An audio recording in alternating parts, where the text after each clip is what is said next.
क्यों? राजीव ने पूछा। एफआईआर दर्ज करवानी है। मुझ पर जानलेवा हमला हुआ था, आशुतोष ने उसे जवाब दिया। वह हो चुका है कल ही, जब तू होश में नहीं था। पर कल पुलिस आई थी। ड्रग्स के इस तरह से गैरकानूनी इस्तेमाल पर तो वैसे भी पुलिस केस बनता है ना। शायद आज फिर से आ सकती है तुम्हारा बयान लेने। इतना कहकर उसने एक निवाला फिर से आशुतोष की ओर बढ़ाया, लेकिन इस बार उसने उसका हाथ पकड़ लिया और पूछा, तूने खाया? तो राजीव ने अपना सिर ना में हिला दिया। तो आशुतोष ने वह उसे ही खिला दिया। तो आप कहना क्या चाहते हैं कि ये सारा कांड उस जॉग मुखर्जी नाम के बंदे का किया धरा है? सुबह के 9 बज रहे थे। वह एक रौवीले अंदाज वाली आशुतोष के ही हमउम्र महिला पुलिस थी, जिसने कंधों पर नीली लाल पट्टी के साथ 3 सितारों वाली पुलिस की वर्दी पहनी हुई थी और जो इस वक्त आशुतोष से अकेले में पूछताछ कर रही थी, इंस्पेक्टर गिरिजा। और जैसा कि जाहिर हो रहा था, आशुतोष ने अपने तर्कों का पूरा निचोड़ उसे दे दिया था। आशुतोष ने सहमति में अपनी गर्दन हिलाते हुए कहा, बेशक ये उसी का काम है। वह जबरदस्ती बार बार हर जगह घुसने की कोशिश कर रहा था, शायद किसी उचित मौके की तलाश में। वैसे भी वह उसकी बगल में ही तो बैठा था, क्या पता तभी उसने मिला दिया हो कुछ चुपके से। आशुतोष ने ऐसे कहा जैसे उसने कोई गूढ़ रहस्य सुलझाया हो। और ऐसा वह क्यों करेगा? उसने अपने उसी रौवीले अंदाज में आशुतोष से पूछा। अब ये तो आपको पता लगाना होगा कि उसने ऐसा क्यों किया। वह दवा उसने जितनी मात्रा में इस्तेमाल की थी, इतनी जबरदस्त मतभ्रम दे सकते थे कि आदमी की दिमाग की नसें ही फट जाएं, या दिल की धड़कनों को इतना बढ़ा सकती थी कि दिल धड़कना ही बंद कर सकता था। मैं बस ये चाहता हूँ कि आप उसे गिरफ्तार करें, इससे पहले कि वह कहीं 9-11 हो जाए। आशुतोष ने थोड़े रूखेपन से कह अपनी बात खत्म की। उसकी बातों को सुनते ही इंस्पेक्टर गिरजा की आंखों की पुतलियां छोटी हो गईं। वह सब हम देख लेंगे। इतना कहते ही वह जाने के लिए उठ खड़ी हुई। वैसे बगल में तो आप भी बैठे थे उसके, सौम्या के। आपके लिए भी ये कोई मुश्किल काम तो कतई नहीं था, और उसकी अपनी वजह आपकी भी रही होंगी कुछ। और जहाँ तक है मेरी समझ है, आपको इन दवाओं की जानकारी भी अच्छी तरह से होगी और पहुँच भी। उसने आशुतोष की ओर झुककर फुसफुसाते हुए ऐसे कहा जैसे उसने कोई बहुत ही बड़ा रहस्योद्घाटन कर दिया हो। आशुतोष उसकी ऐसी बातों को सुनकर एक क्षण के लिए सिटपिटा गया। ये बिल्कुल वाहियात और बेहुदा बातें हैं। ऐसा होता तो मैं उसे खुद पीकर अभी हॉस्पिटल के बिस्तर पर पड़ा हुआ नहीं मिलता आपको। आशुतोष ने खुद को संभालते उसकी आंखों से झांकते हुए हल्के गुस्से के साथ कहा। उसने अपने दोनों हथेली बिस्तर पर टिकाते हुए दांतों पर दांत चढ़ाए और उसे एक टेढ़ी मुस्कान दी। खैर, अब ये तो हमको पता लगाना होगा कि आपने ऐसा क्यों किया, उसने अर्थपूर्ण लहजे से कहा, जैसे आशुतोष को उसकी ही कड़वी दवा का स्वाद चखा रही हो। फिर वह सीधी खड़ी हो गई। जब तक असली मुजरिम पकड़ा नहीं जाता, इस केस से जुड़ा हर एक शख्स मेरे शक के दायरे में है, आप भी। और हाँ, यहाँ इस शहर से जाने से पहले एक बार पुलिस स्टेशन में हाजिरी जरूर लगा दीजिएगा। इतना कहकर वह धड़धड़ाते हुए कमरे से बाहर निकल गई। उसके जाते ही आशुतोष ने महसूस किया कि उसकी सांस जो इतनी देर से उसके गले में अटकी पड़ी थी, वह फिर से अंदर बाहर होने लगी थी। इतना तो उसकी समझ में आ ही चुका था कि उस जैसी पुलिस वाली के तेवर किसी की भी हालत पतली कर सकते थे। फिर उसके जैसा इंसान जिसकी अपनी जिंदगी में कभी पुलिस से इस तरह से कभी सामना ना हुआ हो, उसकी तो औकात ही क्या है। उसी अस्पताल में कुछ देर बाद आशुतोष का कमरा। रुख से हटा दो ये अंधेरी रातों का नकाब कि इन पर शामों की लाली को उतर जाने दो। आशुतोष ने सौम्या के चेहरे पर आते कुछ बालों को उसके कान के पीछे जमाते हुए कहा, देख लो अपनी नजरों से एक बार हमें, कि इन निगाहों में डूब जाने दो। आशुतोष ने सौम्या की चिबुक को अपनी तर्जनी से ऊपर उठाते हुए कहा, ये क्या है? मतलब मुझे कुछ नहीं पता, आशुतोष ने लड़खड़ाते स्वर में कहा। यही तो मैं जानना चाहती हूँ कि ये क्या है, आप क्या कर रहे हैं? श्वेता ने आशुतोष से बड़ी भारी आवाज में पूछा। आशुतोष ने एक मरी सी नजर से राजीव को देखा और फिर अपने हाथ में पकड़े हुए श्वेता के फोन को देखा, जिसमें उसने खुद को गुलजार मोड़ में पाया था। असल में कुछ देर पहले हॉस्पिटल से आशुतोष को छुट्टी दे दी गई थी, इसलिए शरद जी श्वेता के साथ उससे अपने कार्यक्रम के दौरान सुरक्षा में कमियों के कारण हुई चूक, जिससे आशुतोष की ऐसी स्थिति होने के लिए माफी मांगने और अलविदा कहने आए थे। जब वह वापस जाने लगे तब श्वेता अपने पिता से उन लोगों के साथ कुछ और समय बिताने की इजाजत लेकर उनके पास रुक गई थी और अपने मोबाइल पर एक वीडियो क्लिप चालू कर आशुतोष को पकड़ा दिया था। उस वीडियो क्लिप में वही कमरा था जिसमें जाने के कुछ देर बाद आशुतोष ने अपने होश गंवा दिए थे और जहां वह खुद को शेरो शायरी करते हुए अब पाया था। वह कभी सौम्या के दोनों हाथ पकड़कर अपने से दूर कर रहा है, कभी अपने करीब खींच रहा है, कभी उसको पीछे से थाम रहा होता है तो कभी उसको अपने चारों ओर घुमा रहा होता है। कम शब्दों में कहें तो उसने खुद को सौम्या के साथ डांस करते हुए पाया। हटा दो दिल से ये बंदिशें और पहरे तमाम कि हमको दिल की गहराइयों में उतर जाने दो। तू सोया कैसे ओढ़कर चादर सुकून की कि हमने देकर पहरा सितारों को रातें गुजारी हैं। बैकग्राउंड में माइकल जैक्सन की हिल द वर्ल्ड गाने के बोल और धुन बज रही थी जो शायद उस वक्त कार्यक्रम हॉल में चल रहा था, जिसकी आवाज उस वक्त उस कमरे में भी आ रही थी जिसमें वह दोनों थे। लेकिन कमरे के अंदर तो उनके सुर ही कुछ अलग हो चले थे और उन्हीं सुरों पर उनके कदम भी थिरक रहे थे। आ जाओ ना तन्हाई में छोड़कर मेरे नसीब कि अपने एहसासों में हमको भीग जाने दो। है हसरतें ये दिल की, यह वक्त की शरारत है कि पास आकर दूरियों को सिमट जाने दो। अब आशुतोष से और नहीं देखा गया। उसने फोन को वहीं बिस्तर पर रख दिया और श्वेता की ओर मुड़कर कहा, देखो श्वेता, मैं होश में नहीं था उस वक्त। मुझे तो कुछ याद ही नहीं है कि मैंने ऐसा क्यों किया। मैं सच में ऐसा कुछ नहीं करना चाहता था। तुम जैसा सोच रही हो वैसा कुछ भी नहीं है। मतलब आप दीदी को पसंद नहीं करते? श्वेता ने उसकी बातों को बीच में ही काटते हुए कहा। क्या? आशुतोष ने चौंकते हुए कहा। हाँ, मैं तो यही सोच रही थी कि शायद आप दी को पसंद करते हैं, पर आपने कहा कि मैं जैसा सोच रही हूँ ऐसा कुछ नहीं है। आशुतोष की समझ में नहीं आ रहा था कि वह उसे इस बात का क्या जवाब दे। उसकी जुबान पर ताला लग गया था और शब्द गले में अटक गए थे। लेकिन कुछ देर बाद दोनों की हंसने की आवाज आने लगी। अब आशुतोष असमंजस की स्थिति में दोनों को देखता रह गया। Sorry sorry sorry. श्वेता अपने दोनों कानों को पकड़कर बड़ी मासूमियत से आगे बोली, एक्चुअली मुझे राजीव सर ने सब बता दिया है कि आपको दी पसंद है, लेकिन दी ने आपको अभी तक कोई सिग्नल नहीं दिया। और तब आशुतोष की समझ आया कि दोनों उसके मजे ले रहे हैं। तुम्हें एक काम सौंपा था, वह भी तुमसे ठीक से नहीं हुआ तो मैं क्या करता? मैंने तो अपना काम कर दिया था और वह पूरा भी हो जाता, लेकिन वह डॉक्टर का बच्चा बीच में आ गया जिसकी वजह से हमारा पूरा का पूरा प्लान फेल हो गया। वह पंकज था जो किसी होटल के सुनसान से अंधेरे कमरे में बैठा शराब पीते और सिगरेट फूंकता हुआ फोन पर उससे बात कर रहा था, जिसको उसने सौम्या को खत्म करने की जिम्मेदारी दी थी। उसने गुस्से से अपने बालों में हाथ फिराए और आगे बोला, नहीं, प्लान खराब हुआ है, पूरी तरह से फेल नहीं। तुम अब जैसा मैं कहता हूँ वैसा एक काम कर दो। सामने वाले को अपनी बात समझाकर पंकज वापस अपने जरूरी कामों में लग गया तो तुम दोनों मुझे जानकर परेशान करने में लगे हुए हो। और ये वीडियो बनाने का आखिर मतलब क्या है? आशुतोष ने थोड़ा बिफरते हुए दोनों से पूछा। अचानक माहौल थोड़ा शांत हो गया था।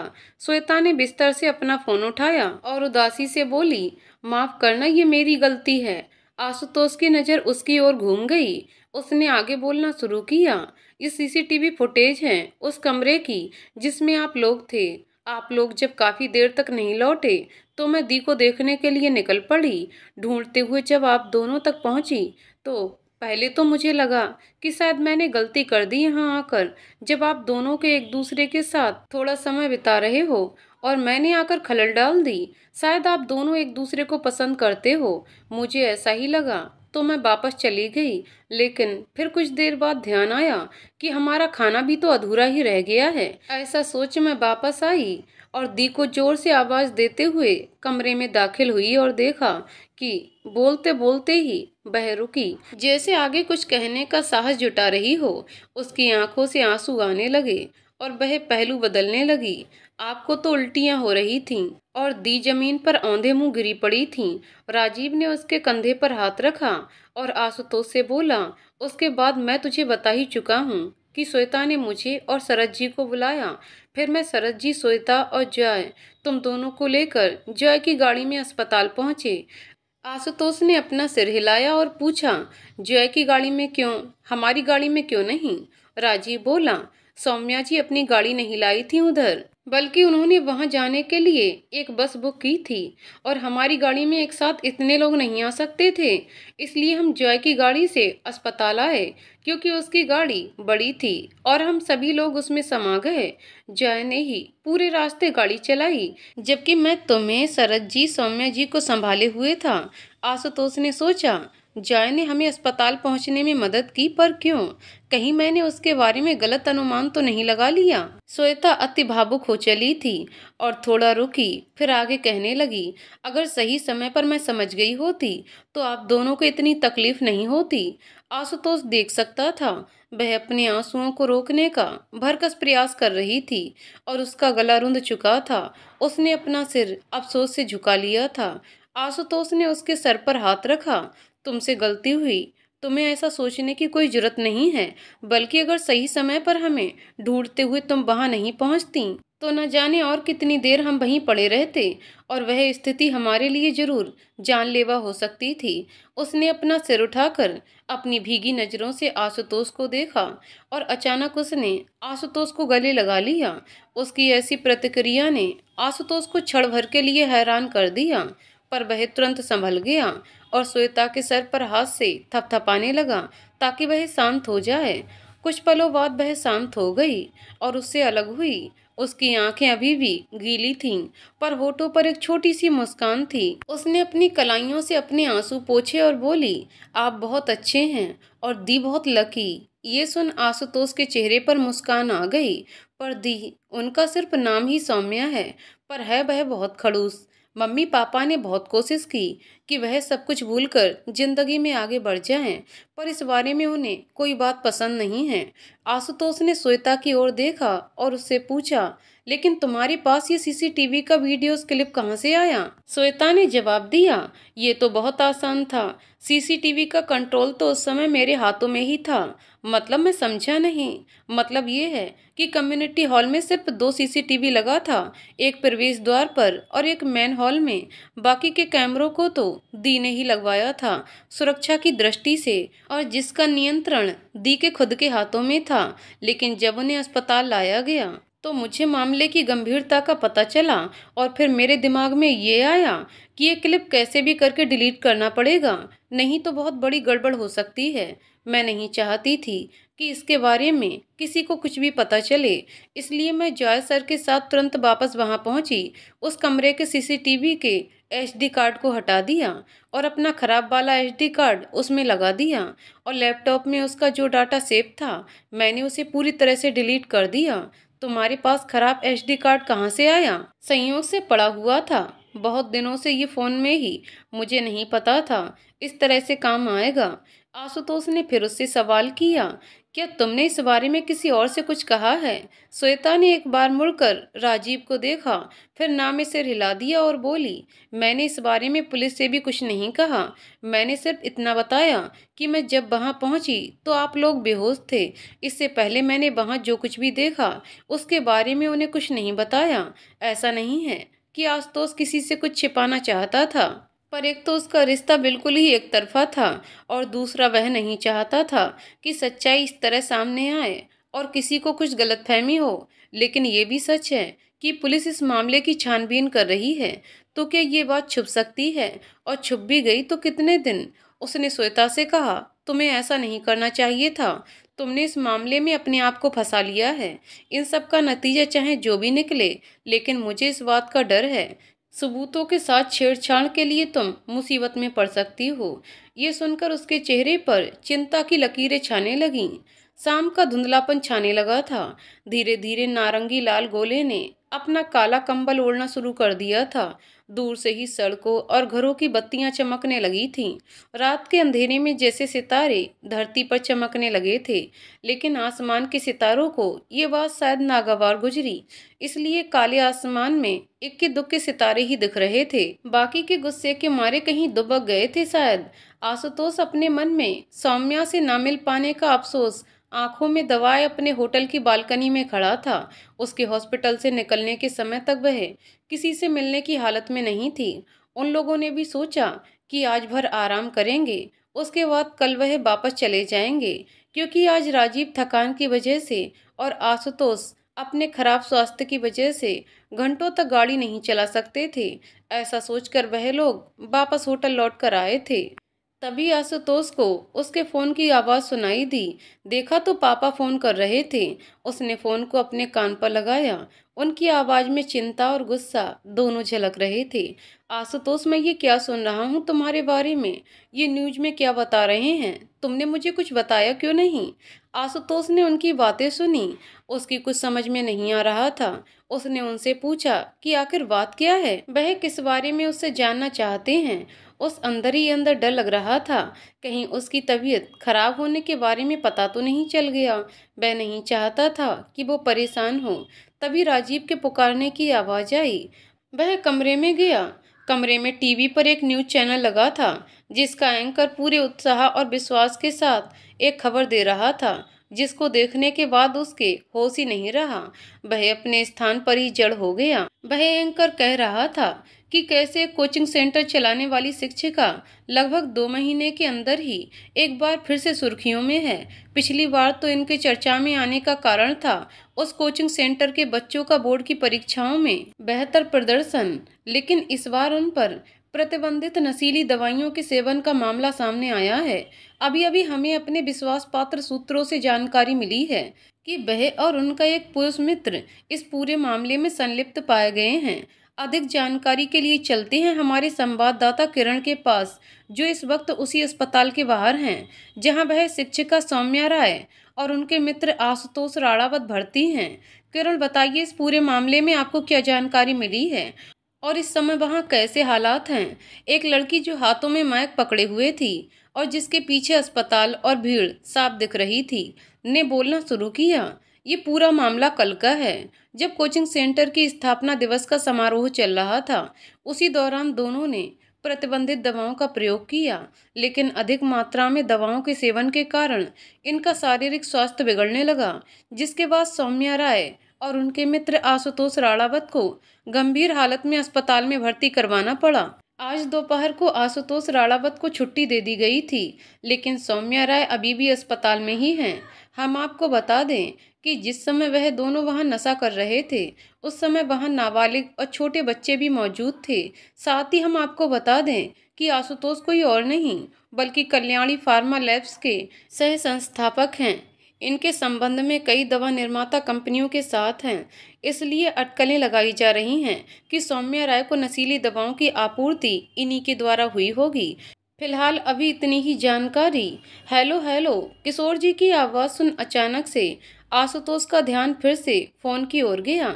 मैं आपको थोड़ी देर में फोन करता हूँ, ऐसा कहकर उसने बिना उनकी बात सुने ही फोन काट दिया। उसके पिता उससे किन सवालों के जवाब चाह रहे थे उसे उसका पता चल गया था, पर अब जिन सवालों ने उसे घेर लिया था, उन सवालों के जवाब उसे कहाँ से मिलने थे, इसका कोई अता पता नहीं था। कुछ समय बाद जब राजीव इस सदमे से उबर चुका था, तब उसने शरद जी को फोन किया और इस बारे में उनसे बातें की। फिर उसने एक वकील की व्यवस्था की जो इस पूरे मामले को संभालने में उनकी मदद कर सकता था। और इस पूरे दौरान आशुतोष एक कुर्सी पर मूर्ति की तरह बैठा रहा। उसका दिमाग अब कुछ सोचने समझने की कोशिश कर रहा था। उस घटना को हुए 7 दिन बीत चुके थे और हालात बद से बदतर हो चुके थे। आज का दिन भी बहुत थकाने वाला था। लगातार 2 दिनों से आशुतोष से 5-6 घंटे की पूछताछ जारी थी। पुलिस का पूरा ध्यान तो उस पर ही केंद्रित हो गया था। लगातार दोहरा दोहरा कर वही सवाल पूछे जाते थे, तो कभी कभी 2-2.5 घंटे तक उसे यूं ही खाली बैठा देते थे। शायद वह उसे तोड़ना चाहते थे ताकि वह अपने गुनाह कबूल कर ले, लेकिन उनसे वह क्या कहे कि प्यार करने के सिवा उसका कोई दोष नहीं है। कहाँ तो वह 2 दिन के लिए आया था और अब 10 दिन से ऊपर हो चुका है और वह यहाँ फंसा हुआ है। उसके माता पिता भी यहीं आ गए थे। उसने उन्हें भी सब कुछ बता दिया, उतना ही सच जितना उसने पुलिस को बताया था कि ये सब गलती से हुआ। पर केवल आशुतोष और उसका मन ही जानता है कि सौम्या के झूठे गिलास को अपने होठों से लगाना कोई गलती नहीं थी, बल्कि वह तो अगला दिन भी आशुतोष के लिए अपने साथ कोई राहत लेकर आता महसूस नहीं हो रहा था। सुबह 10 बजे ही फोन पर हुक्म मिल चुका था कि दोपहर 2 बजे तक फिर से पूछताछ के लिए उपस्थित हो जाना था। जब वह और राजीव वहां पहुंचे तो उन्हें आज दूसरे कमरे में बिठाया गया। जय मुखर्जी वहां पहले से ही बैठा था। आशुतोष ने एक सरसरी निगाह उस पर डाली और अपनी जगह बैठ गया। लगभग 5 मिनट तक उनके मूक बैठे रहने के बाद सौम्या और श्वेता भी वहां पहुंच गईं और उन्हें भी वहीं रखी कुर्सियों पर बैठने को कहा गया। उन्होंने वैसा ही किया। कमरे में सन्नाटा अपने चरम पर था। उस सन्नाटे को तोड़ते हुए 2 मिनट बाद ही कमरे में इंस्पेक्टर गिरजा के साथ 2 आदमी और पहुंचे। ये 2 आदमी वही थे जो अक्सर बदल बदल कर आशुतोष से सवाल पूछा करते थे। इंस्पेक्टर गिरजा ने एक उड़ती हुई निगाह उन सब पर डाली और उनके सामने रखे मेज और कुर्सी की ओर बढ़ गई। उसके कुर्सी पर बैठते ही आशुतोष को कसम से ऐसा लगने लगा जैसे वह सभी किसी नियम भंग या गलत व्यवहार को सहन न करने वाली सख्त मिजाज और कठोर अध्यापिका के सामने बैठे हुए छात्र हैं। ऐसे में उनका पूर्णतः आज्ञाकारी होना अपेक्षित हो जाता है। लेकिन आज कमरे के अलावा भी कुछ तो था जो अलग था। आशुतोष ने गिरजा की ओर देखा और पूछा, हमें यहाँ क्यों बुलाया गया है? गिरजा ने उसकी ओर देखा और कहा, आपको ये बताना था कि असली आरोपी पकड़ा गया है। ये सुन सभी को खुशी और आश्चर्य दोनों हुआ। कौन है वह? आशुतोष ने जॉय की तरफ देखते हुए पूछा। प्रवीण मेहता के। गिरिजा ने पूरी बात भी नहीं कही थी कि तुरंत सौम्या उठ खड़ी हुई और बोली, आपको जरूर कुछ गलतफहमी हुई है। वह ऐसा कर ही नहीं सकते। आप कृपया चुपचाप बैठकर पहले मेरी बात पूरी सुन लीजिए। हालांकि ये बात बड़े ही विनीत शब्दों में कही गई थी, लेकिन उसके स्वर और लहजे में आदेश छुपा था। हाँ, तो मैं कह रही थी कि सारा रायता आशुतोष को देखकर प्रवीण मेहता के बेटे पंकज मेहता का फैलाया है। और आशुतोष समझ गया कि वह उसे क्यों देख रही हैं, क्योंकि उसी ने जय पर अपना शक जाहिर किया था। मैं उसे थोड़ा पहले ही दबोच लेती, लेकिन किसी की चालाकी ने मेरे काम में ना चाहते हुए भी रोड़े अटका दिए थे। ऐसा कहकर वह श्वेता की ओर देखने लगी।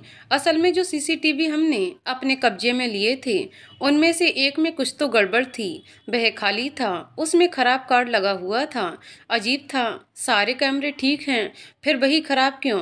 फिर उसका कार्ड चेक किया तो पाया सौम्या ने जितने भी कैमरे लगवाए थे उन सब में 32 GB के HDHC कार्ड लगे हुए थे।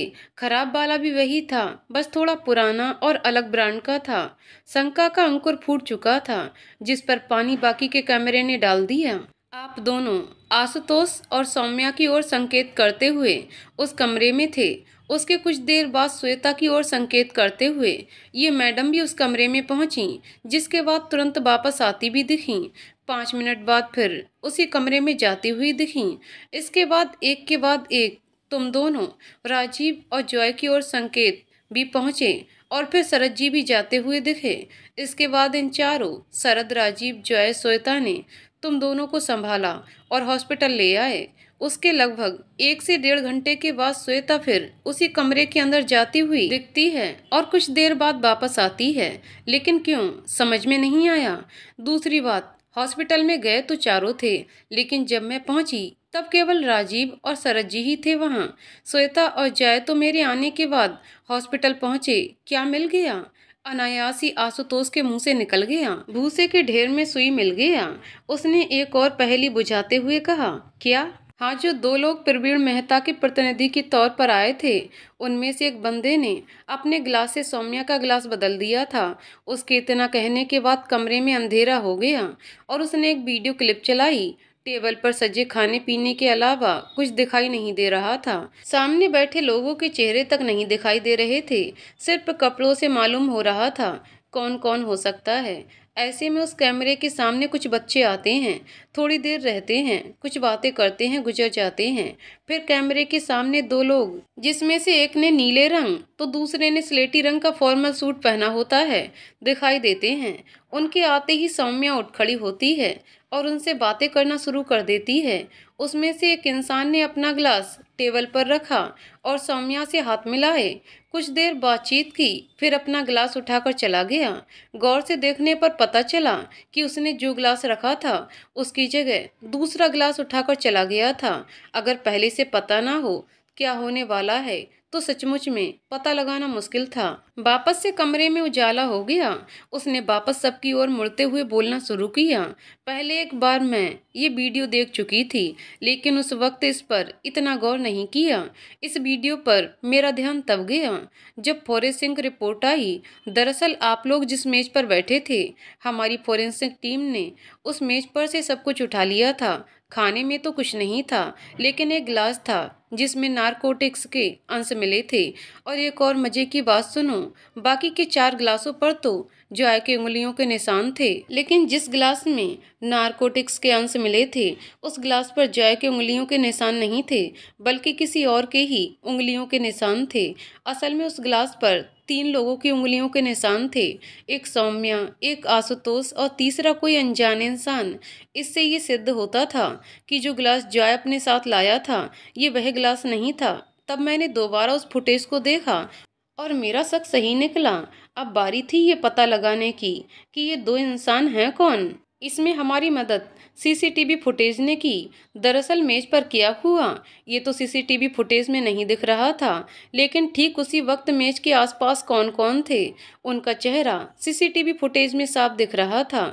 इन दोनों चेहरों की तस्वीर जब मैंने सौम्या को दिखाई तो उसने बताया कि ये दोनों मिस्टर प्रवीण मेहता के प्रतिनिधि के तौर पर उसे मिलने आए थे। इंस्पेक्टर गिरिजा ने आगे कहना जारी रखा। सौम्या से पूछताछ के दौरान हमें पता चला कि वह ब्लू कोट पैंट वाला आदमी जिसने गिलासों की हेराफेरी की थी और जिसका नाम उन्हें सुभाकर रावत बताया गया था, से सौम्या पहली बार मिली थी। उससे मिलवाने वाले प्रोफेसर जगदीश मिश्रा थे, जो प्रवीण मेहता के खास लोगों में से एक हैं।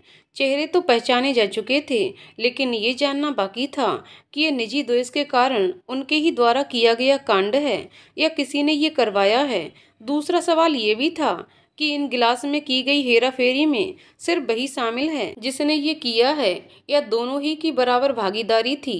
मैंने सौम्या से पूछा कि क्या उसे किसी पर शक है, तो उसने कहा शक तो नहीं है, लेकिन उसे अक्सर ऐसा लगता है कि जैसे कोई उसका पीछा करता है और उस पर नजर रखता है। उसके ऐसा कहते ही आशुतोष को सौम्या से अपनी पहली मुलाकात याद आ गई, जब सौम्या ने उसे पकड़कर उससे पूछा था कि वह 2 दिन से उसका पीछा क्यों कर रहा है। सच्चाई का पता लगने के बाद मैंने जानबूझकर पहले इन दोनों को हाथ नहीं लगाया। यदि हाथ लगाती तो इनका आका सचेत हो जाता, इसलिए इन दोनों के पीछे अपना एक एक आदमी लगा दिया। अब मुझे इनको और उनके मालिक को निश्चिंत करना था ताकि वह चैन से रहें। इसके लिए मैंने आपको अपना टारगेट बनाया मिस्टर राणावत। उसके ऐसा कहते ही आशुतोष को याद आया 2 दिन तक लगातार होने वाले पूछताछ के नाम पर टॉर्चर की। आगे वह क्या कह रही थी उस पर उसने फिर से ध्यान लगाना शुरू किया। मीडिया में आपको इस घटना का मुख्य अभियंता बनाकर खबरें सुनाई जा रही थीं, तो मैंने सोचा कि क्यों ना उन्हें थोड़ी ब्रेकिंग न्यूज और असली चोर को खुश करने का एक और मौका दे दिया जाए। इधर आपसे दुनिया को दिखाने के लिए घंटों की पूछताछ जारी थी और दूसरी तरफ मेरी असली मुजरिम तक पहुंचने के लिए तहकीकात जारी थी। फिर से कॉल रिकॉर्ड और फ़ोन लोकेशन के सहारे इसकी शुरुआत हुई, लेकिन नए सिरे से अब मेरे रडार पर सुभाकर रावत, जगदीश मिश्रा, प्रवीण मेहता और पंकज मेहता थे। कॉल रिकॉर्डर से फिर कुछ हाथ नहीं आ रहा था, लेकिन फ़ोन लोकेशन से 2 बातों का पता चला। पहली बात ये कि लगभग 1 महीने पहले सुभाकर रावत और पंकज मेहता के फ़ोन लोकेशन एक जगह पर ही थे, और दूसरा सुभाकर रावत का फ़ोन लोकेशन हमेशा सौम्या के फ़ोन लोकेशन के 50 से 200 मीटर के दायरे में रहता था। नज़र रखवाता है, मीटिंग करता है, लेकिन फ़ोन पर एक बार सभी बात नहीं करता। इसका साफ साफ मतलब ये है कि दोनों इस काम के लिए अलग फ़ोन नंबर का इस्तेमाल कर रहे थे। इतना पता लगते ही सुभाकर रावत को हमने उठवा लिया और उसके पूरे घर की तलाशी ली। फिर तसल्ली से उसकी खातिरदारी भी हुई, लेकिन उसने मुंह नहीं खोला। पर इसका दूसरा नंबर हमारे हाथ लग चुका था, जिससे वह पंकज मेहता को फ़ोन किया करता था। पंकज मेहता का वह गुप्त नंबर था, जिससे वह दोनों अक्सर बातें किया करते थे। इसके बाद हमने पंकज को पकड़ने में देर नहीं की और कल शाम को हमारी टीम ने देहरादून में उसको पकड़ लिया। इतना कहते ही उसने कुर्सी पर अपने शरीर को ढीला छोड़ दिया और वहां उपस्थित सब पर बारी बारी से निगाह डाली। पर मेहता अंकल और प्रोफेसर जगदीश मिश्रा का क्या हुआ? ये सवाल इस बार सौम्या की तरफ से पूछा गया था। उन दोनों का इस पूरे घटनाक्रम से कोई लेना देना नहीं था, बल्कि उन्हें तो ये भी नहीं पता था कि वह ऐसी किसी साजिश का ना चाहते हुए भी हिस्सा बन रहे हैं। पंकज ने अपने पिता को मजबूर किया था कि वह उस समारोह में आ जाए जिसका आयोजन तुमने किया था, और उनकी जगह अपने आदमी को वहां भेज दिया। जगदीश जी को ये कहा गया कि सुभाकर अमृतसर वाले ब्रांच से हैं, क्योंकि जगदीश जी खुद देहरादून से थे, इसलिए उन्होंने सुभाकर को नहीं पहचाना। वह पंकज की बात मानकर उसे अपने साथ समारोह में लाए, जबकि सुधाकर तो हमेशा से ही चंडीगढ़ में था। खैर, आज के समाचार अब यहीं समाप्त होते हैं। आगे कोई नई खबर मिलने पर आपको सूचित कर दिया जाएगा, क्योंकि अब आप आशुतोष और सौम्या को इस केस पीड़ित पक्ष हैं, तो आपको जब भी इस केस की सुनवाई के दौरान कहा जाएगा तो आपको आना पड़ेगा। इसके अलावा अब आप लोग जा सकते हैं। इतना कहकर वो कमरे से बाहर चली गई और उसके पीछे वह दो आदमी भी चले गए। आशुतोष ने लगभग 1 सदी जितनी लंबी गहरी सांस छोड़ी। आखिरकार जिंदगी के सबसे बोझिल दिनों का अंत हुआ। उसने अपने सीने पर हाथ रखते हुए छत को देखा और ईश्वर को धन्यवाद दिया। लेकिन अब एक और जरूरी काम था जो उसे करना था। वह जॉय के सामने जाकर खड़ा हो गया। जॉय, क्या तुम मुझे माफ़ करोगे? मैंने तुम्हें गलत समझा और तुम पर जो भी इल्ज़ाम लगाए उसके लिए मैं तुमसे माफ़ी मांगना चाहता हूँ। प्लीज़ मुझे माफ़ कर दो। इतनी आसानी से तो मैं किसी को भी माफ़ नहीं करता और तुमको भी नहीं करूँगा। उसका जवाब सुनकर आशुतोष को बड़ी निराशा हुई। फिर उसने आगे कहा, अगर तुम चाहते हो कि मैं तुम्हें माफ़ कर दूँ तो तुम्हें मुझे और मेरे दोस्तों को एक ट्रीट देनी होगी। ये सुनकर आशुतोष को राहत मिली और ये वादा करना होगा कि दिलवाले दुल्हनिया ले जाएंगे। अंतिम के शब्द उसने आशुतोष के कानों में फुसफुसाते हुए कहा। आशुतोष ने असमझ के भाव से उसे देखा तो उसने सौम्या की तरफ इशारा कर दिया। उसकी बातों का अर्थ समझने के बाद आशुतोष मुस्कुराए बिना ना रह सका और अपनी उंगलियों से गर्दन के पिछले हिस्से को सहलाने लगा। जॉय से बात करने के बाद वह सौम्या की ओर मुड़ा तो वह बाहर जा चुकी थी। मैं भी चलती हूँ, पापा हमारा इंतजार कर रहे हैं, श्वेता ने इतना कहा और वह भी चली गई। आशुतोष तुरंत बाहर की ओर लपका। उसने देखा वह अपने पिता से कुछ कह रही थी। सौम्या, सौम्या, आशुतोष ने उसको पुकारा। उसने आशुतोष पर एक दृष्टि डाली और उसे पूरी तरह से अनसुना करते हुए बाहर चली गई। शरद जी वहीं बने रहे। उन्हें देखते ही आशुतोष के कदम रुक गए। हम सबके लिए यही अच्छा होगा कि आप उससे दूर रहें। वैसे भी आप दोनों को लेकर इन दिनों जो कुछ भी खबरें दिखाई जा रही हैं, लोग तो वही सच मानते हैं और मैं नहीं चाहता कि लोगों को और बातें बनाने का मौका मिले। मैं जानता हूँ कि इन सब में हमारी वजह से आप बेवजह फंस गए हैं। आपको इतने शारीरिक और मानसिक तनाव से गुजरना पड़ा, जबकि आपका इन सब से कोई सरोकार नहीं था। यकीन मानिए, इसका मुझे बहुत गहरा अफसोस भी है, लेकिन एक बेटी के पिता होने के नाते मेरी आपसे यही विनती है कि आप उससे दूर रहें। आशुतोष ने उनकी बातों को सुना तो हैरत में पड़ गया। कुछ देर के लिए मानो समय का बहाव रुक गया हो और आशुतोष जड़वत खड़ा रह गया। फिर उसने स्वयं को संभाला और कहा, और यदि मैं कहूँ कि मैं सौम्या से दूर नहीं रह सकता तो, यदि मैं कहूँ इन सब से मेरा सरोकार है तो, यदि मैं कहूँ मेरे साथ जो हुआ वह मेरा चुना हुआ ही विकल्प था तो, यदि मैं कहूँ कि आपकी बेटी का दर्द मुझे मेरे दिल में महसूस होता है तो, यदि मैं कहूँ कि मैं उससे प्यार करता हूँ तो। इतना कहने के बाद आशुतोष चुप हो गया। उसकी धड़कन अब तेज हो चली थी और उसके हाथ पांव किसी आवेश के वशीभूत होकर कांपने लगे थे। कुछ क्षणों तक शरद जी ने आशुतोष को अपने विस्फाटित नेत्रों से देखते रहने के बाद कुछ बोलने के लिए अपना मुंह खोला। तो मैं कहूँगा कि मेरी बेटी को दर्द में संभालने के लिए उसका बाप अभी जिंदा है। तो मैं कहूँगा कि यदि तुम्हारी वजह से उसके दिल को ठेस पहुँची तो मैं सहन नहीं करूँगा। तो मैं तुमसे पूछूंगा कि अपने विकल्प के चुनाव से पहले ये भी अच्छे से जान लो कि वह एक विधवा है। क्या तुम्हारे माता पिता भी तुम्हारे इस चुनाव से सहमत होंगे? क्योंकि मुझे तो इसमें शक है। तो मैं तुमसे कहूँगा कि रिश्ते कभी एक तरफा फैसलों से नहीं बनते हैं। तो मैं कहूँगा कि सच जानने के बाद भी यदि उसे अपनाने का साहस रखते हो तो पहले उसके मन में अपने लिए जगह बनाओ, लेकिन बिना उसके मान में कमी लाए, बिना उसकी अस्मिता को ठेस पहुँचाए। यदि है साहस तो तुम्हारा स्वागत है, यदि नहीं तो अभी के अभी अपने कदम पीछे मोड़ लो। चलो श्वेता। उन्होंने बिना आशुतोष से नजरें हटाए श्वेता से कहा और चले गए। आशुतोष बस खड़ा उनको जाते हुए देखता रहा। जीवन में कभी कुछ आसानी से मिल जाए ऐसा मौका बिरला ही होता है और वह व्यक्ति भाग्यशाली, लेकिन अन्य सबको अपने हिस्से की मेहनत करनी ही होती है। आशुतोष खुद भी इसका कोई अब बात तो बिल्कुल भी नहीं था। उसे भी अपने प्रेम को पाने की राह में ऐसे अनेक सोपानों को पार करना था और ये उसी राह में उसके द्वारा उठाया गया पहला ठोस कदम था, क्योंकि अभी तक उसने जो कुछ भी किया वह सब तो कुछ साधारण से कृत्य भर ही थे। तभी उसे अपने कंधे पर किसी के हाथ का स्पर्श महसूस हुआ और उसकी तंद्रा टूटी। उसने पीछे मुड़कर देखा तो राजीव और जॉय साथ खड़े थे। उसने दोनों पर बारी बारी नजर डाली और चुपचाप आगे बढ़ गया। 2 दिन बीत चुके थे। आज रविवार का दिन था और सुबह के 10 बज रहे थे। आशुतोष के माता पिता के साथ आशुतोष और राजीव भी आज ढलती दोपहर के साथ ही वापस जाने वाले थे। यहाँ का माहौल अब पुलिस के नियंत्रण में था। पंकज को पुलिस रिमांड पर भेजा जा चुका था, जिसके बाद पुलिस ने एक प्रेस कॉन्फ्रेंस में मीडिया में आशुतोष और सौम्या के बारे में हो रही हर बयानबाजी पर रोक लगा दी। अब मीडिया का ध्यान कहीं और ही हो चला था। अब खबरों में पंकज और प्रवीण मेहता छाए हुए थे। हालांकि खबर अभी भी सुर्खियों में बनी हुई थी। आशुतोष जाने से पहले एक बार सौम्या से मिलना चाहता था, इसलिए सुबह से कई बार उसे फोन लगा चुका था, पर फोन था कि लग ही नहीं रहा था। उसके घर का पता उसे मालूम ना था, तो उसने श्वेता को फोन किया। उससे बात होने पर पता चला कि वह इस वक्त यहाँ नहीं है और वह उसके पिता के साथ वापस जा चुकी थी। सौम्या से बात होने का ये रास्ता भी बंद हो गया था।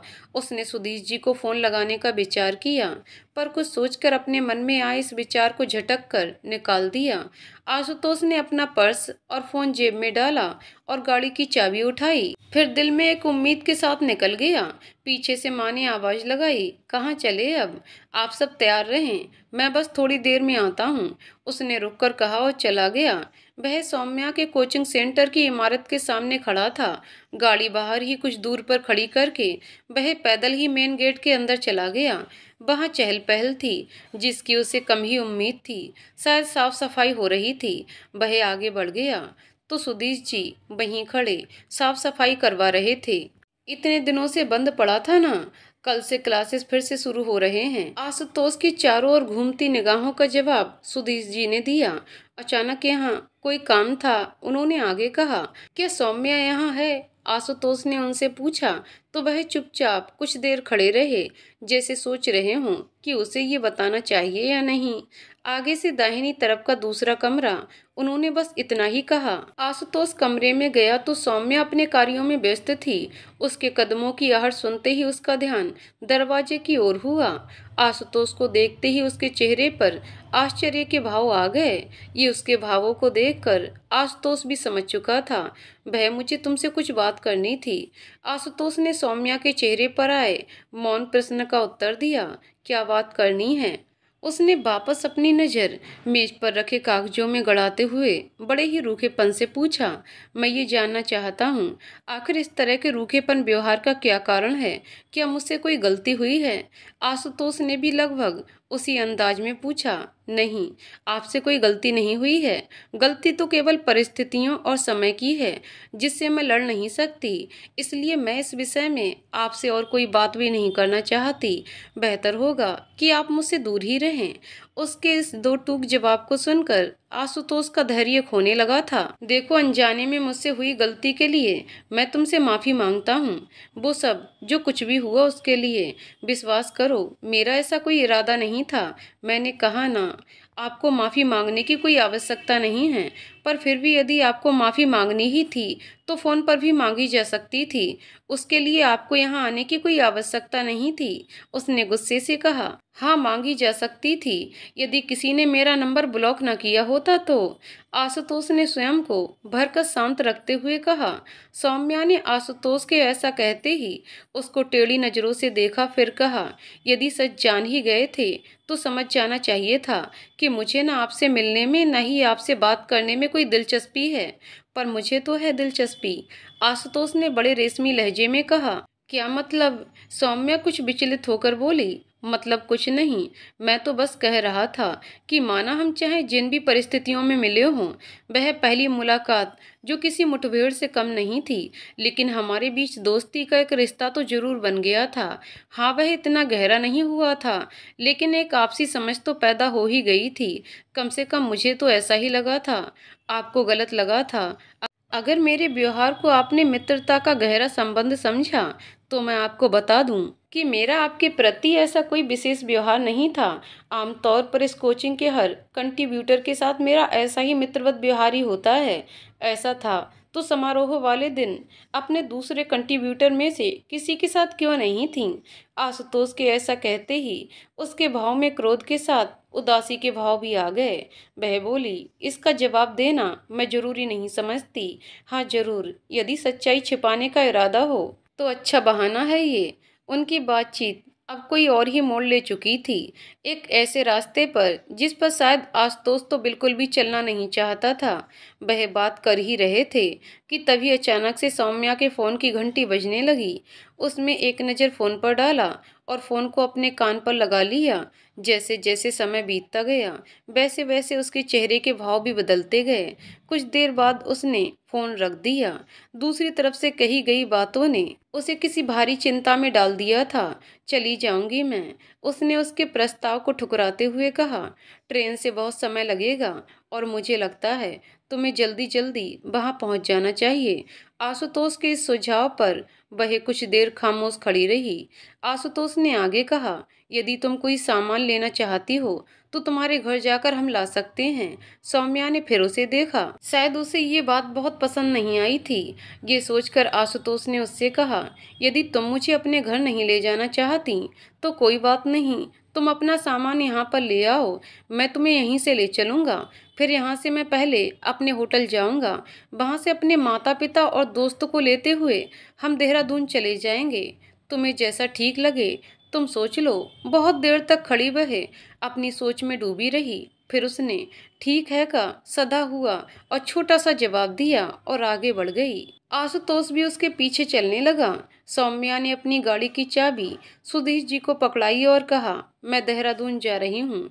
मेहता अंकल की तबीयत बहुत खराब है और वह जल्द से जल्द मुझसे मिलना चाहते हैं। मैं अपनी गाड़ी यहीं छोड़े जा रही हूँ। ये चाबी आप रखें, यदि कोई ज़रूरत या परेशानी हो तो, या किसी भी तरह की परिस्थिति के लिए। इतना कहकर उसने आशुतोष की ओर देखा।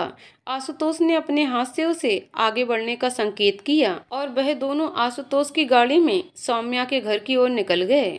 सौम्या के बताए रास्तों पर चलने के तकरीबन 20 मिनट बाद वह एक अपार्टमेंट बिल्डिंग के सामने रुके।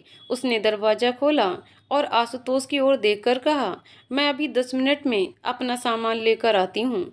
ऐसा कहकर वह चली गई।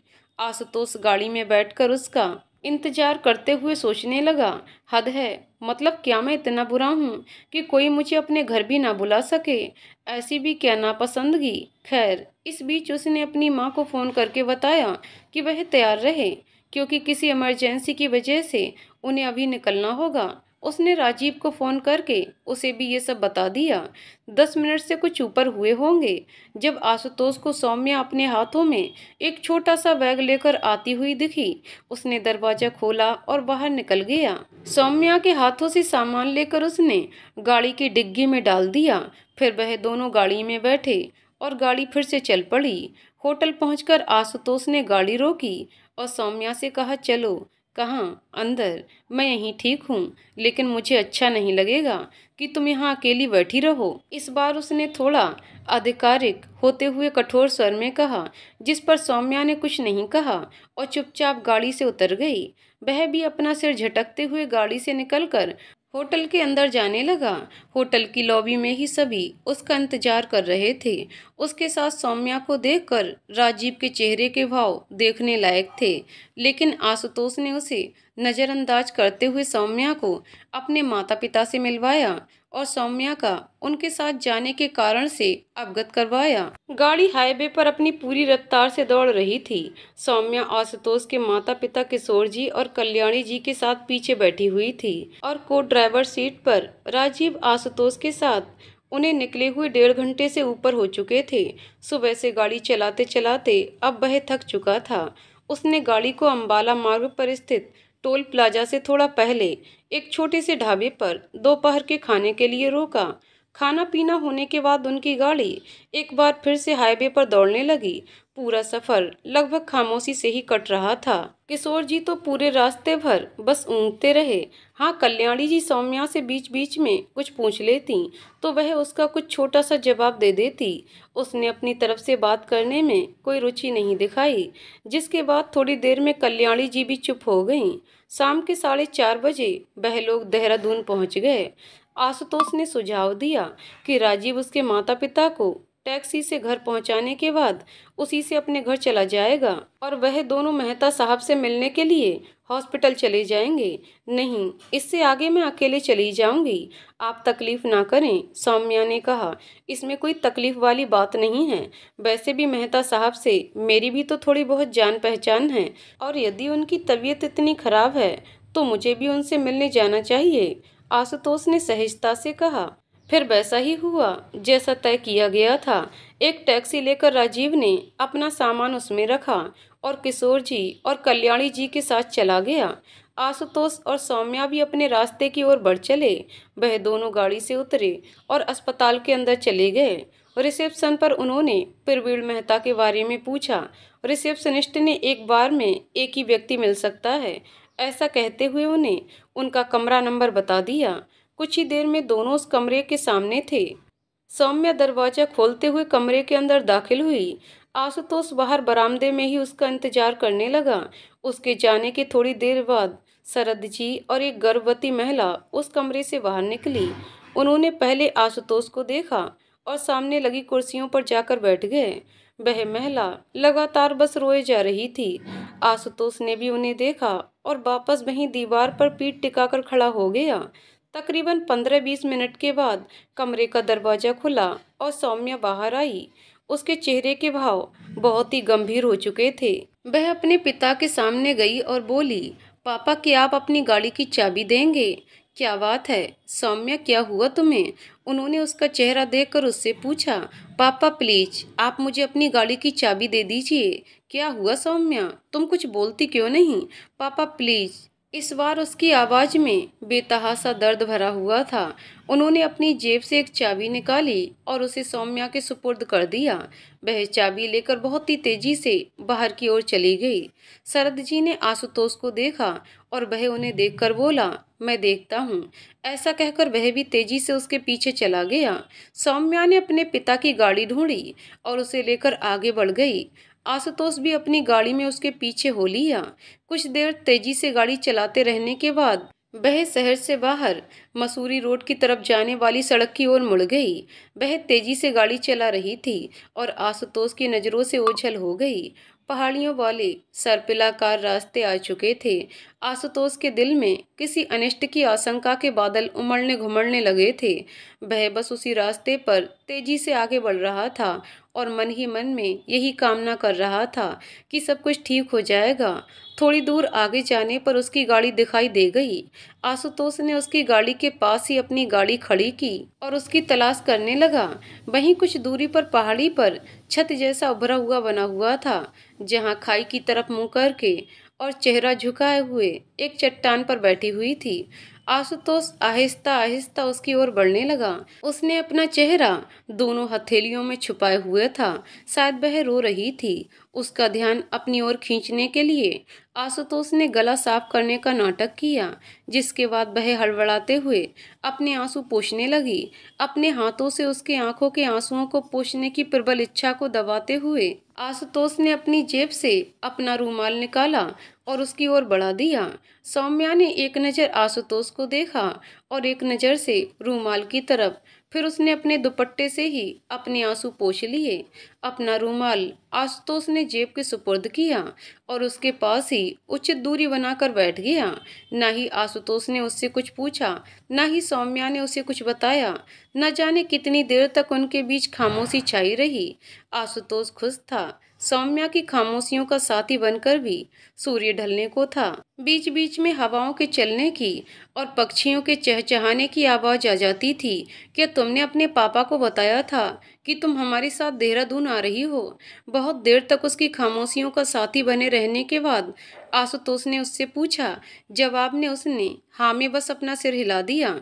आशुतोष ने अपने मन में सोचा, तभी शायद वह इतने शांत थे। कब बताया था तुमने उन्हें? आशुतोष ने उससे पूछा। जब हम मेरा सामान लेने मेरे घर गए थे। उसने कहा कि आप घर चलना चाहोगी? ऐसी स्थिति में क्या बातें करनी चाहिए? आशुतोष की कुछ समझ में नहीं आ रहा था, तो उसने सीधे सीधे उससे पूछ लिया। इस बार उसने उसके सवाल का कोई जवाब नहीं दिया, बस उठकर खड़ी हो गई। उसके आगे बढ़ने पर आशुतोष भी फटाफट खड़ा हुआ और उसके पीछे भागकर उसके सामने खड़ा हो गया। वैसे अगर दोस्त हो तो कई बार जिंदगी में हम बड़ी से बड़ी मुश्किलों में भी संभल जाते हैं। आशुतोष ने उसकी तरफ अपना हाथ बढ़ाया। अगर तुम्हें कोई ऐतराज ना हो तो क्या हम दोस्त बन सकते हैं? न जाने कितनी देर तक वह उसे यूं ही देखती रही। अब आशुतोष को थोड़ी निराशा होने लगी थी और उसने अपना हाथ वापस पीछे खींचना चाहा ही था, जब सौम्या ने कहा, वैसे तो मैं अपने लिए गए फैसले जल्दी नहीं बदलती, लेकिन मुझे पूरी उम्मीद है कि अपना ये फैसला बदलने का मुझे कोई अफसोस नहीं होगा। ऐसा कहते हुए उसने आशुतोष के हाथ से अपना हाथ मिला लिया। कभी भी नहीं, वादा रहा। वैसे मेरा घर यहाँ से पास ही पड़ता है, अगर तुम चाहो तो चल सकती हो। आशुतोष ने उसका हाथ छोड़ने के बाद उससे पूछा। उसने ना में अपना सिर हिलाते हुए कहा, नहीं आज नहीं, फिर कभी शायद। आशुतोष ने अपनी गाड़ी से उसका सामान निकाला और उसे दे दिया। उसका बैग पकड़ाते हुए उसने पूछा, तुम ध्यान से चली जाओगी या मैं चलूं तुम्हारे साथ? नहीं, मैं चली जाऊंगी। वैसे भी मेरी वजह से आपको बहुत परेशानी हो चुकी है। मैं अब आपको और परेशान करना नहीं चाहती। ऐसा कहकर वह अपनी गाड़ी में बैठी और चली गई। आशुतोष ने अपनी तसल्ली के लिए उसका पीछा किया। थोड़ी देर बाद उसने एक घर के बाहर अपनी गाड़ी खड़ी की और घर के अंदर चली गई। ओह, तो इसका घर भी यहीं पास में ही था। अजीब बात है, इतने पास होते हुए भी वह किसी दूसरे शहर में मिले। खैर, इसके बाद आशुतोष ने एफएम चालू किया और गाड़ी अपने घर की ओर बढ़ा दी। आज सुबह ही ये खबर आई कि कल रात प्रोफेसर मेहता का देहांत हो गया, जिसके बाद सुबह उनके घर पर उनके अंतिम दर्शन के लिए उनका पार्थिव शरीर रखा गया। इसके अलावा क्योंकि उनकी इकलौती संतान उनका बेटा इस वक्त पुलिस हिरासत में चंडीगढ़ में था, इसलिए उसके आने की भी प्रतीक्षा की जा रही थी। दिन के तीसरे पहर में उनके अंतिम संस्कार के लिए उन्हें शमशान घाट लाया गया। यहाँ उनके अंतिम संस्कार पर बहुत सारे लोग आए हुए थे। उनके बहुत सारे दोस्त, रिश्तेदार, पहचान वाले। पंकज के साथ आए पुलिसकर्मी और सौम्या का परिवार भी। यहाँ आने के बाद आशुतोष ने जाना कि वह महिला जो कल हॉस्पिटल में शरद जी के साथ थी, वह प्रवीण जी की बहू थी, पंकज की पत्नी। 2 साल पहले ही पंकज और उसकी शादी हुई थी। प्रोफेसर प्रवीण मेहता का पार्थिव शरीर अंतिम शैया पर अग्नि में जल रहा था। दहकती हुई अग्नि की लहरें आकाश को छूने के लिए व्याकुल हो रही थीं। साथ ही पंचतत्वों से बने एक शरीर को पुनः पंचतत्वों में विलीन कर रही थीं। अगले दिन से आशुतोष की पुरानी दिनचर्या की शुरुआत हो गई थी, लेकिन इसे पूरी तरह से सामान्य नहीं कहा जा सकता था। इन कुछ दिनों में बहुत कुछ बदल गया था, जिसका प्रभाव उन सब के आने वाले जीवन में दिखाई देने वाला था। इसी तरह ये हफ्ता निकल गया। जीवन में हम जब भी सोचते हैं कि अब सब कुछ सामान्य होने लगा है, तभी परिस्थितियां करवट बदलती हैं और जिंदगी में फिर से हलचल मचाकर रख देती हैं। आशुतोष भी इन सब से अछूता ना रहा। एक शाम जब वह घर पहुंचा तो कुछ तस्वीरों के बीच उसकी माँ व्यस्त नजर आईं। उसे देखते ही वह उसके पास आईं और उन तस्वीरों को दिखाकर कहा, इनमें से तुमको जो भी पसंद हो मुझे बता दो। आशुतोष ने प्रश्नात्मक दृष्टि उनके ऊपर डाली तो वह बोली, ऐसे क्या देख रहे हो? मैं चाहती हूँ कि अब जल्द से जल्द तुम्हारी शादी हो जाए। बस लोग तरह तरह की बातें बनाने लगे हैं। पहले तो कहते थे कि जरूर तुम में ही कोई कमी होगी, इसलिए तुम्हारी शादी नहीं हो रही है। और अब जब से वह खबरें समाचारों में दिखाई गई हैं, तुम्हारा नाम उस लड़की के साथ जोड़कर पता नहीं क्या क्या कहते रहते हैं। मैं अब और नहीं सह सकती हूँ और ना ही अब हम और इंतजार ही कर सकते हैं। वैसे भी सितंबर में पूरे 35 के हो जाओगे। 1-2 साल बाद तो तुम्हारे लिए कोई लड़की भी नहीं मिलेगी। मैंने आपको पहले भी कहा है, मुझे ये सब पसंद नहीं। फिर आप ऐसा क्यों कर रही हैं? आप तो जानती हो ना। उनकी पूरी बात सुनने के बाद आशुतोष ने उनसे कहा, तो क्या कभी शादी नहीं करोगे? ऐसा सवाल करने के बाद वह बड़ी उम्मीद से अपने बेटे की आंखों में झांकने लगीं।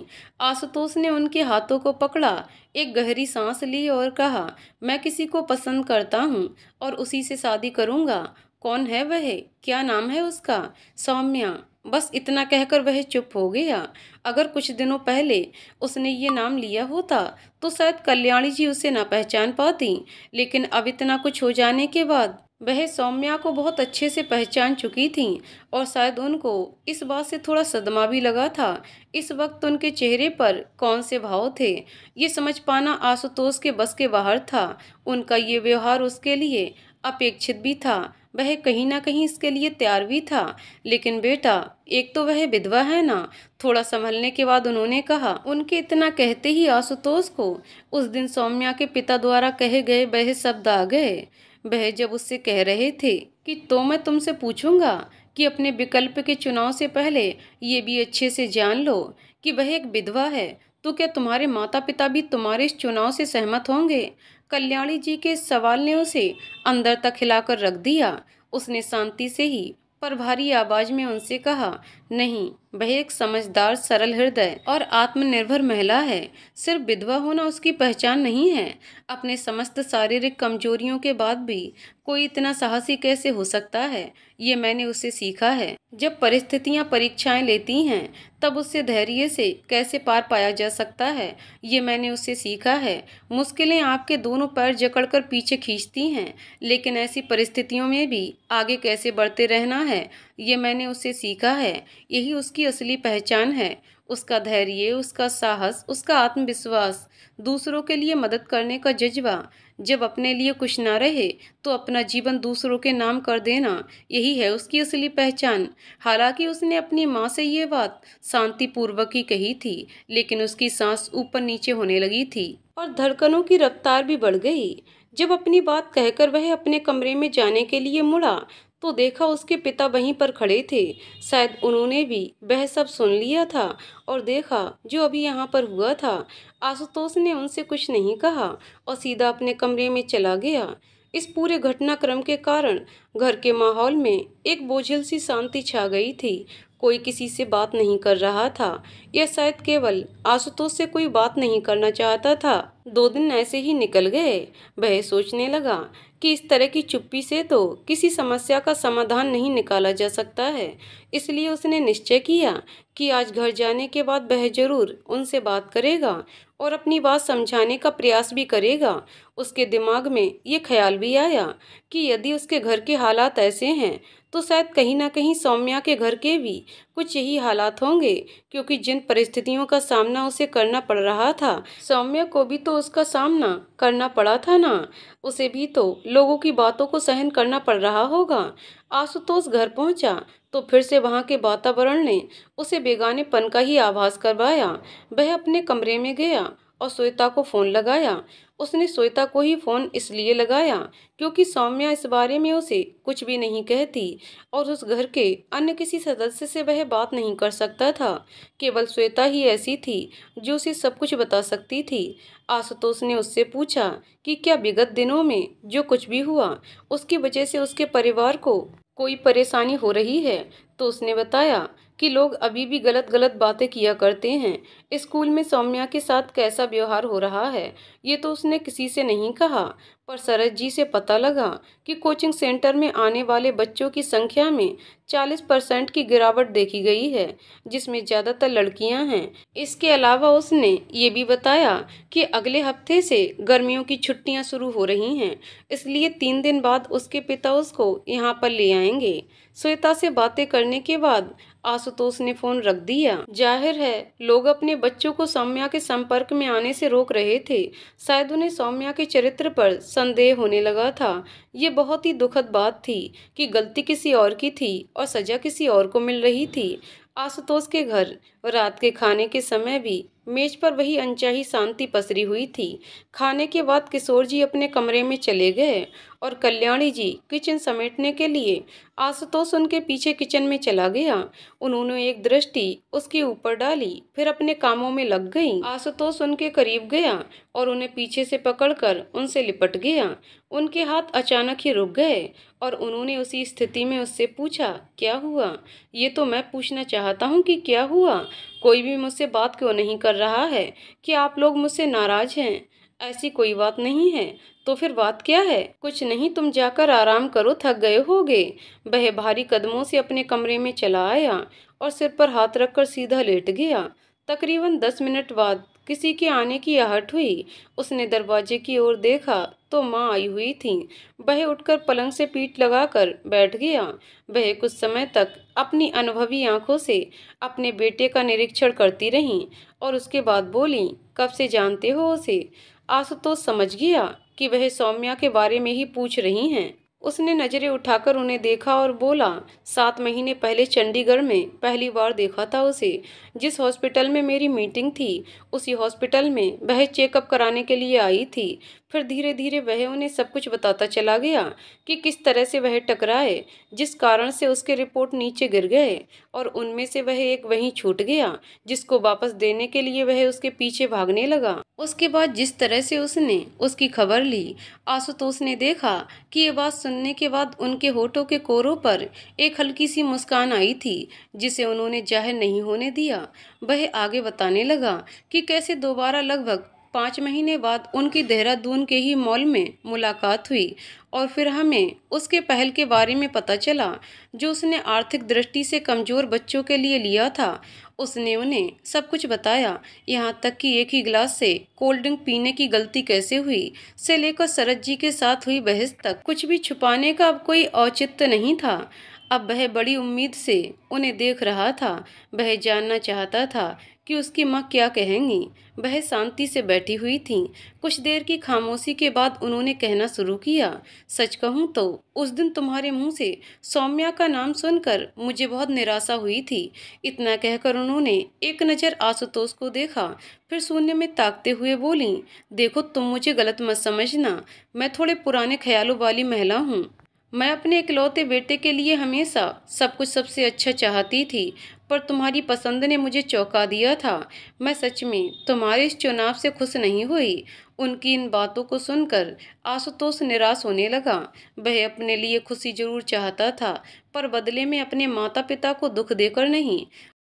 उसने निराशा में अपना सिर झुकाया तो उन्होंने आगे कहा, लेकिन कल तुम्हारे पिता से इस मामले में बात हुई। उन्होंने मुझे समझाया कि हमारा बेटा समझदार है। अगर उसने ये फैसला किया है तो जरूर कुछ सोच समझ कर ही किया होगा। हमें अपने बेटे पर पूरा विश्वास होना चाहिए। दूसरी बात यह है कि जीवन उसको बिताना है तो किसके साथ बिताना है, इसके लिए भी उसे थोड़ी आज़ादी मिलनी चाहिए।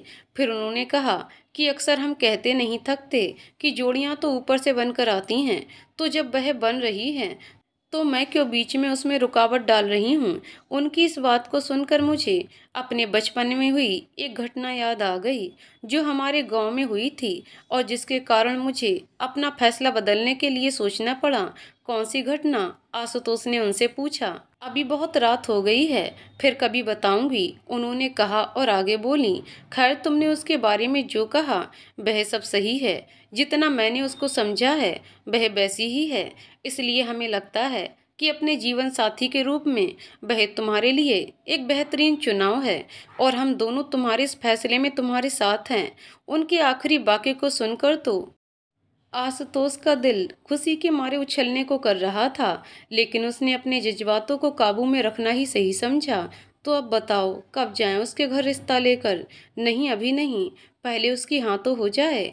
अच्छा, ऐसा भी है? और अगर उसके माता पिता से बात की जाए तो वह साफ मना कर देगी और इस स्थिति में शायद ही उसके पिता माने। तो फिर हम क्या करें? जब इतना इंतजार कर लिया तो थोड़ा और इंतजार कर लीजिए। ठीक है, तुम कहते हो तो थोड़ा और इंतजार कर लेते हैं, लेकिन अगर वह नहीं मानी तो फिर हम जहाँ कहेंगे तुम्हें वहाँ शादी करनी होगी। इतना कहकर वह अपने कमरे से बाहर चली गई। आशुतोष का जो दिल थोड़ी देर पहले उछलना चाह रहा था, वह अब किसी उदास बच्चे की तरह वापस चुपचाप बैठ गया। नींद आंखों से कोसों दूर जा चुकी थी। प्यार में दो कदम आगे आने के बाद एक कदम पीछे जाना बहुत बड़ा दुख देता है, और फिलहाल आशुतोष भी इसी दुख से घिरा हुआ था। खैर, उसने आज अपने रास्ते की एक महत्वपूर्ण रुकावट को पार कर लिया था, लेकिन उसकी मंजिल अभी भी काफ़ी दूर थी, क्योंकि उसकी मंजिल को पाने की राह में सबसे बड़ी मुश्किल तो खुद सौम्या ही थी, जो उसके प्रेम की सबसे जरूरी कड़ी होते हुए भी किसी चढ़ाने की तरह उसका राह रोके हुए थी। आशुतोष के मन में कभी खुशी जाग उठती थी कि अब वह अपने माता पिता की तरफ से निश्चिंत हो चुका है, तो कभी ये निराशा छा जाती कि अगर वह सौम्या को मनाने में सफल ना हुआ तब क्या होगा? क्या मुझे उसका साथ नहीं मिल पाएगा? क्या मुझे उसके बिना किसी और के साथ अपना जीवन बिताना पड़ेगा? ऐसी स्थिति में मैं किसी को खुश रख पाऊंगा या खुद खुश रह पाऊंगा? क्या होगा उसका? जबकि वह जानता था कि उसके प्रेम की सबसे बड़ी खलनायिका उसकी प्रेमिका ही है। यही आते जाते विचार उसके मन को कभी दाएं तो कभी बाएं मथे जा रहे थे। मन में एक अजीब सी रस्सा कस्सी की स्थिति बनी हुई थी। सौम्या को मनाना पत्थर पर रस्सी के निशान बनाने जैसा काम है, जिसको करने में बहुत समय लगता है, और अब तुम्हारे पास समय की कमी भी हो चली है। अगले दिन जब आशुतोष ने राजीव को रात में अपनी माँ से हुई बातचीत के बारे में बताया, तो उसने कहा, हाँ, पर प्रेम के ताप से उसके पत्थर हो चुके मन को पिघलाया तो जा सकता है ना। इतना कहकर वह चुप हो गया, क्योंकि पिछली बार जब उसने उसे रोते हुए देखा था तब से वह जान चुका था कि वह उतनी भी कठोर नहीं है जितना वह दिखाने का प्रयास करती है। उसका मन भी उतना ही कोमल और भावुक है जितना किसी और इंसान का। उसने बस लोगों को दिखाने के लिए अपने ऊपर कठोरता की एक चादर ओढ़ लिया है। लेकिन बात सिर्फ इतनी ही नहीं थी। आशुतोष के मन को उस दिन से ये बात भी कचोट रही थी कि आखिर ऐसी क्या बात हुई होगी उसकी मिस्टर मेहता से, जिसकी वजह से वह इतनी दुखी हो गई। जरूर कोई बड़ी वजह रही होगी, इसलिए आशुतोष को उसके लिए और दुख हो रहा था। मुझे पता है कि उसे एक अवलंब की आवश्यकता है, जो उसे संभाल सके, जो उसे समझ सके, जो उसकी खामोशियों को सुन सके। मैं ऐसा करना चाहता हूँ। हाँ, मैं वह अवलंब बनना चाहता हूँ। वह सोचता है। क्या हुआ? क्या सोच रहे हो? राजीव ने जब उससे पूछा तब उसका ध्यान टूटा। उसने कहा, नहीं, कुछ नहीं, बस मैं सोच रहा था कि मुझे अब उसे अपने प्रेम का एहसास दिलाना होगा। मैंने आज दिन तक उससे एक तरह की दूरी बनाकर रखी थी, क्योंकि मैं नहीं चाहता था कि वह मुझसे कोई असहजता का अनुभव करे। मुझे उस सुरक्षा घेरे को तोड़ना ही होगा जिसमें सौम्या ने अपने आप को कैद करके रखा हुआ है। अब मुझे थोड़ी निडरता और थोड़ा आत्मविश्वास दिखाना होगा, लेकिन हो सकता है इस कारण वह तुम पर और भड़क ही जाए। राजीव ने अपनी चिंता प्रकट की। अब मुझे ये जोखिम तो उठाना ही पड़ेगा ताकि मैं उसे अपने प्रेम का अनुभव करा सकूं। लेकिन उससे पहले एक और जरूरी काम था जो मुझे करना था। कौन सा जरूरी काम है? और राजीव ने पूछा। ससुर जी से मिलने के लिए जाना है। आशुतोष ने हल्केपन और लापरवाही से कहा। क्या? राजीव चौंका। हाँ, उन्हें खुशखबरी भी तो देनी है कि उनकी बेटी को अपनी बहू बनाने के लिए मेरे माता पिता मान गए हैं। ऐसा कहकर आशुतोष कुछ सोचने लगा और राजीव उसे ऐसे देखकर सिर हिलाते हुए उसके केबिन से बाहर चला गया। शाम को शरद जी के घर पहुंचकर आशुतोष ने दरवाजे पर दस्तक दी तो श्वेता ने दरवाजा खोला। मुझे शरद जी से मिलना था। आशुतोष ने उसके चेहरे के बनते बिगड़ते भावों को अनदेखा करते हुए आशुतोष के ऐसे व्यवहार पर उसने अपने आप को संभाला और आशुतोष को अंदर आने का रास्ता दिया। उसे हॉल में बिठाने के बाद वह शरद जी को बुलाने के लिए चली गई। उसके जाने के कुछ ही मिनटों के बाद शरद जी वहां पर आ चुके थे। वह आकर आशुतोष के सामने ही सोफे पर बैठ गए। यहाँ का पता आपको कैसे मिला? उनका सवाल सुनने के बाद आशुतोष के मन में वह कोई स्वागत सत्कार के शब्द भी नहीं। अपने होने वाले जमाई के लिए सीधे ऐसा सवाल, और आज तो फिर तुमसे सीधे आप पर आ गए। फिर उसने उनसे कहा, उस दिन अस्पताल में आपके सामने सौम्या के पीछे पीछे जब मैं गया था तब उसका मन शांत होने के बाद मैंने उसे बिना बताए घर तक उसका पीछा किया था। इस पीछे मेरे मन में कोई गलत विचार नहीं था। मैं बस उनकी मनस्थिति के बारे में सोचकर उसे अकेला नहीं छोड़ना चाहता था और केवल इसलिए मैंने ऐसा किया। वह कुछ देर तक किसी मुतमईन मूल्यांकन करने वाला की भांति आशुतोष की बातों का मूल्यांकन करते रहे। उसके बाद उन्होंने उससे कहा, क्यों मिलना चाहते थे आप मुझसे? आपने उस दिन मुझसे 3 सवाल किए थे कि क्या मैं सौम्या की सच्चाई जानने के बाद उसको अपनाना चाहूँगा। उसका जवाब उस दिन भी हाँ था और आज भी हाँ है। दूसरा सवाल आपने मुझसे किया था कि क्या मेरे माता पिता मेरे चुनाव से सहमत होंगे। तो मैं आपको बड़ी खुशी के साथ कहना चाहता हूँ कि मेरे माता पिता मेरे इस चुनाव से न सिर्फ सहमत हैं बल्कि बहुत ही खुश भी हैं। वह तो यहाँ पर आकर हमारे रिश्ते की बात भी करने के लिए तैयार हो गए थे, लेकिन मैंने उन्हें रोक दिया क्योंकि अभी तक आपकी तीसरी शर्त, जिसमें आपने कहा था कि रिश्ते एक तरफा फैसलों से नहीं बनते और मुझे सौम्या के मन में अपने लिए जगह बनानी होगी, जो पूरी नहीं हुई। और अब मैं इसके लिए पूरा प्रयास करूंगा, लेकिन ये तो तभी संभव हो पाएगा जब आपको मेरे सौम्या से मिलने पर कोई आपत्ति ना हो। इसलिए मुझे आपकी अनुमति चाहिए ताकि मैं उससे मिल सकूं। उन्होंने सोफे पर बैठे बैठे अपना पहलू बदला और बोले, बोल तो ऐसे रहे हो जैसे मेरे मना करने के बाद आपने उससे मिलना ही छोड़ दिया हो। उनके बातों में तंज की स्पष्ट छाप झलक रही थी। हाँ, मैं उससे मिला था, लेकिन इसमें मेरा कोई स्वार्थ तो नहीं था। उनकी इस तीखी बातचीत के बीच में ही सौम्या की माताजी अपने साथ में चाय की तस्तरी लेकर आईं और आशुतोष से कहा, बेटा चाय नहीं पियोगे? रमा जी का ध्यान जब से आशुतोष आया था तब से उसी पर था। वह अपने पति और उसके बीच हो रही बातचीत को बड़े गौर से सुन रही थी। आशुतोष की बातें सुनकर वह हर्ष से दोगुनी हुई जा रही थी कि इतना सीधा शांत काबिल लड़का खुद से आगे बढ़कर सौम्या का हाथ थामना चाहता था, जिससे उसके माता पिता को भी कोई आपत्ति नहीं थी। लेकिन आशुतोष के प्रति अपने पति के रूखे शब्दों को सुन उनका दिमाग गर्म होने लगा और इसलिए वह उनके बातचीत के सिलसिले को तोड़ते हुए उनके बीच में चाय का बहाना लेकर कूद पड़ी थीं। आशुतोष ने उनकी तरफ देखा और मुस्कुराते हुए कहा, जी बिल्कुल पीऊँगा ना, चाय को तो मैं कभी ना कह ही नहीं सकता। उन्होंने उसकी तरफ चाय का एक प्याला बढ़ाया और उसने अपनी बातचीत को बीच में ही अधूरा छोड़कर चाय पीने पर अपना ध्यान केंद्रित कर लिया। इस दौरान उसे अपने चेहरे पर शरद जी की तीखी नज़रों की ताप का आभास होता रहा, किंतु उसने इसे अनदेखा करते हुए अपना ध्यान चाय पीने पर ही लगाए रखा। चाय पीने के बाद वह उनसे विदा लेकर घर को निकल गया। आशुतोष के जाते ही रमा जी ने घूरकर शरद जी को देखा, जिस पर शरद जी खीज में उनसे पूछ बैठे, क्या है?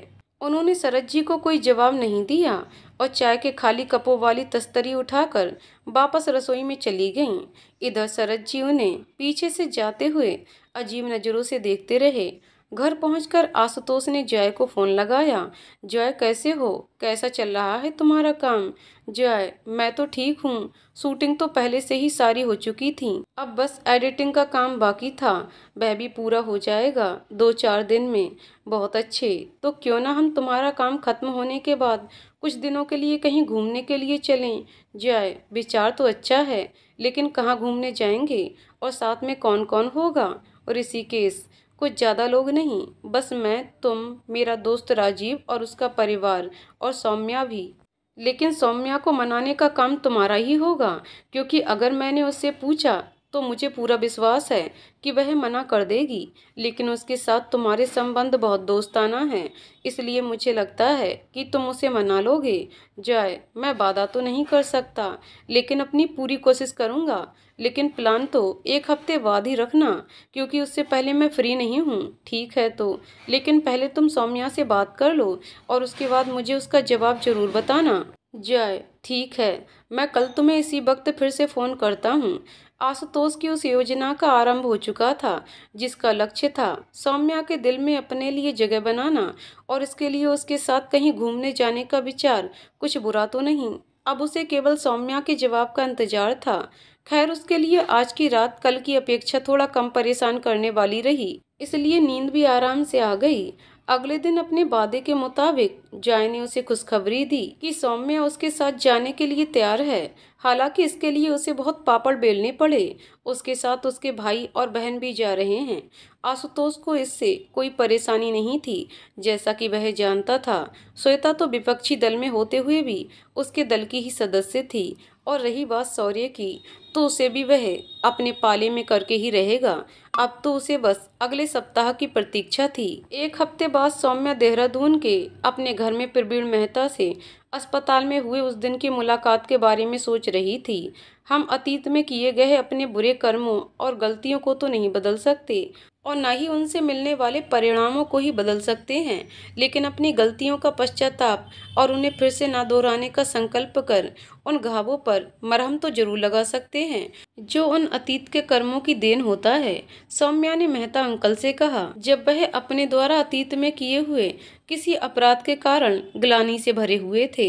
एक दिन पहले ही उनको दिल का दौरा पड़ा था, और वह अस्पताल के बिस्तर पर मशीनों से घिरे हुए लेटे थे। उनका रुदन करता चेहरा और बीच बीच में मशीनों से आती बीप की आवाज़ें सौम्या को व्यथित कर रही थीं। उनको ऐसी हालत में देखना उसके लिए असहनीय होता जा रहा था। लेकिन मेरे द्वारा किए गए कर्मों की स्थिति में मैं ऐसा नहीं कह सकता कि केवल पश्चाताप उन घावों पर मरहम लगा सकती है। ऐसा कह उन्होंने अपनी आंखें बंद की तो आंसू की बूंदें उनकी कनपटियों पर लुढ़क गईं।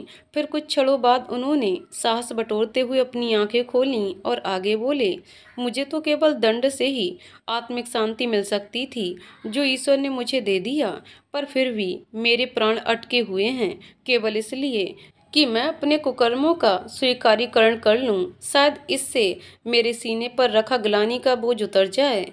उन्होंने दर्द से भरे हुए शब्दों में कहा। कैसा स्वीकारीकरण? सौम्या ने चौंकते हुए पूछा। आगे की कहानी अगले वीडियो में। तो दोस्तों, आपको कहानी कैसी लगी कमेंट करके जरूर बताइएगा। कहानी पसंद आई हो तो वीडियो को लाइक शेयर करें और चैनल को सब्सक्राइब करें। कहानी को पूरा सुनने के लिए बहुत बहुत धन्यवाद दोस्तों।